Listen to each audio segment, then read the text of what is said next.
Hi everyone! Welcome to Sulit Tech Reviews. So kagaya ng sinabi ko dun sa unboxing and preview ko ng Note 10 Plus, ihiwalay natin yung full review. At ito na yun. So pag-uusapan natin ngayon yung naobserbahan ko sa phone na to at yung top features na nagustuhan ko sa Note 10 Plus.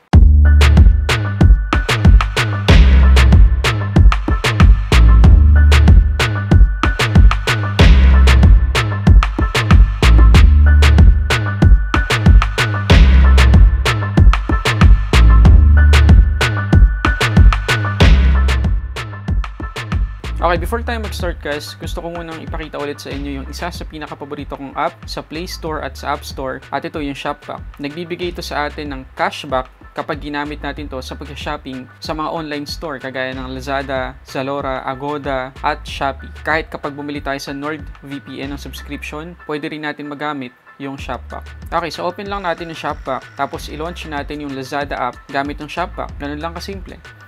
So for example, bibili tayo ngayon ng Baseus car mount wireless charger. Ito yon. Tapos kung gusto natin ng cash on delivery, kagaya ko, pwede rin yon.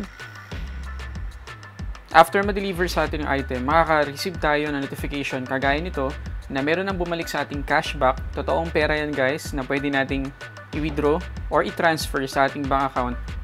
Pagkatapos makikita natin kapag click natin yung notification kung magkano yung bumalik sa ating cashback. So ganun kaganda yung application nito guys. Kaya I highly recommend na i-download at i-install nyo to sa cellphone ninyo.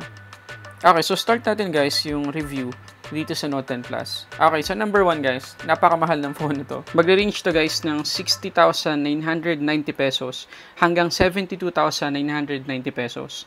At yung 72,000 na yun ay yung 512 na variant niya. At yung ginagamit natin ngayon, ito yung 512 gigabytes na variant.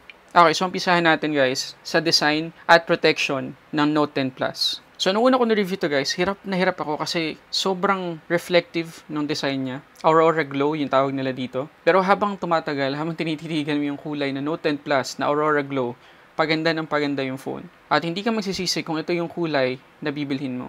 Tapos meron pa yung aluminum frame na mas lalo pang nagpa-premium dun sa phone. Tapos front and back, meron siyang Corning Gorilla Glass 6 protection. At yun yung pinaka-latest na Corning Gorilla Glass protection. At yun yung pinakamatibay so far. Kahit na makiskis dyan guys, yung susi ng kotse natin, ng bahay natin, or kahit ng coins, hindi magagasgasan ng ganun kadali yung Samsung Note 10 Plus. Pero syempre, hindi ko nire-recommend na gamitin nyo tong napakamahal na phone nang walang protection. At speaking of protection guys, i-recommend ko ulit sa inyo na gumamit kayo ng mapagkakatiwalaang case at yan ang Ringke. So meron silang bagong case ngayon guys at ito yung tinatawag nilang AirS. Napakasimple lang ang itsura niya guys. At meron niyang 4 na kulay. So yung una, syempre black. Meron silang black kung gusto nating maging stealthy yung Note 10 Plus natin. Meron din naman silang lavender gray. Ito yung paborito ko sa lahat ng kulay ng AirS.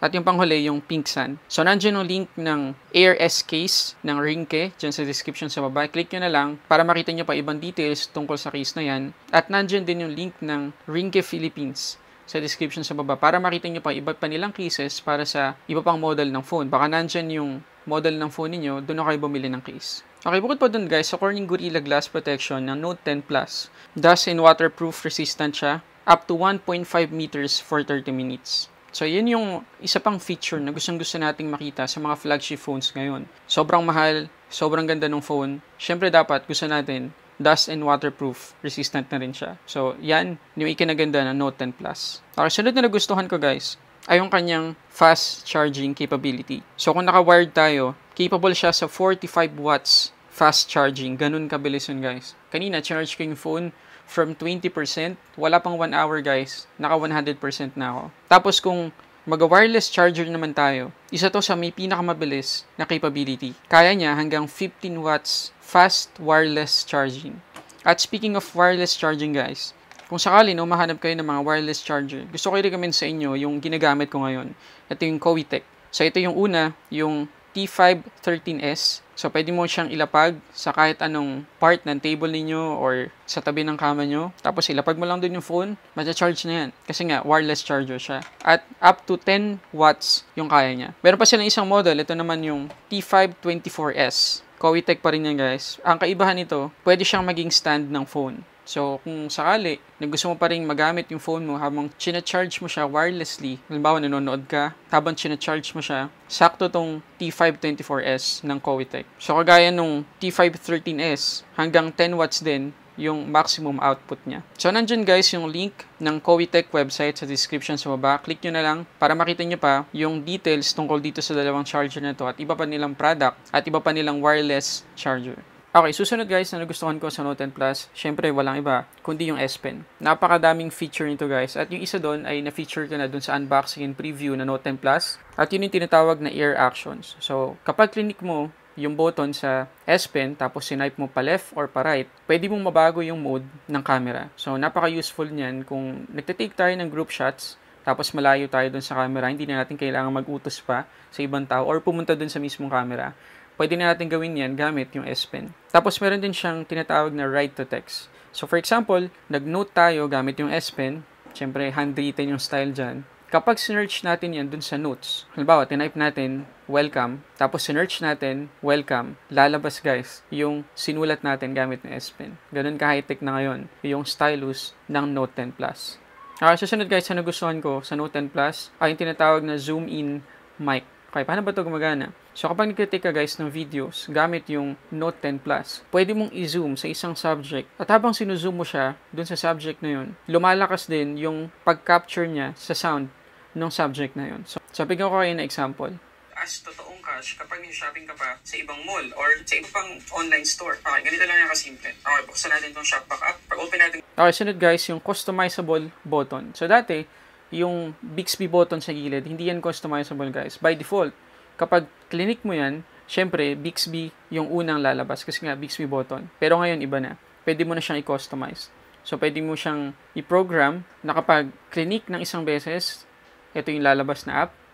Kapag dinouble tap mo naman, ito yung lalabas na app. Sobrang useful niyan guys. Kung nagmamadali tayo at gusto natin agad i-open yung isang app dahil yun yung palagi natin ginagamit.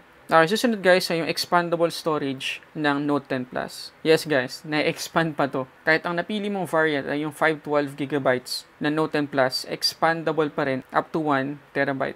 Hindi ko alam kung bakit mag-expand ka pa, eh laki-laki na ng storage mo. Pero kung sakali na talagang kailangan mo, magagawa mo yan dito sa Note 10 Plus.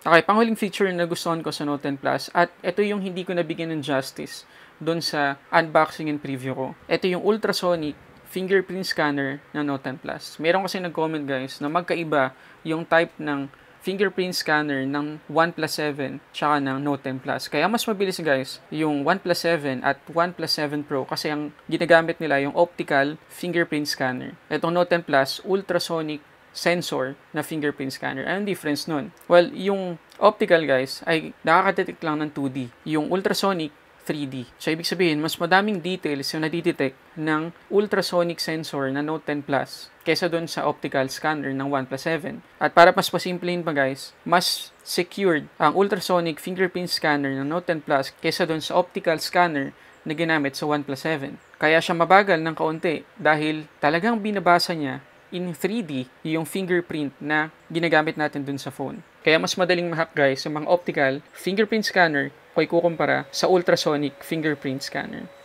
So yun guys, yung full review ko dito sa Note 10 Plus at yung mga top features na nagustuhan ko sa kanya. Kayo guys, ano yung nagustuhan nyo sa Note 10 Plus? Please comment down below. Pag-usapan natin yan. At kung meron pa kayong tanong tungkol sa phone nito, please comment down below. Sisikapin ko guys na masagot yan. So hanggang doon lang muna. Maraming salamat sa panonood. Para sa samot-saring unboxing reviews, this is Sulit Tech Reviews.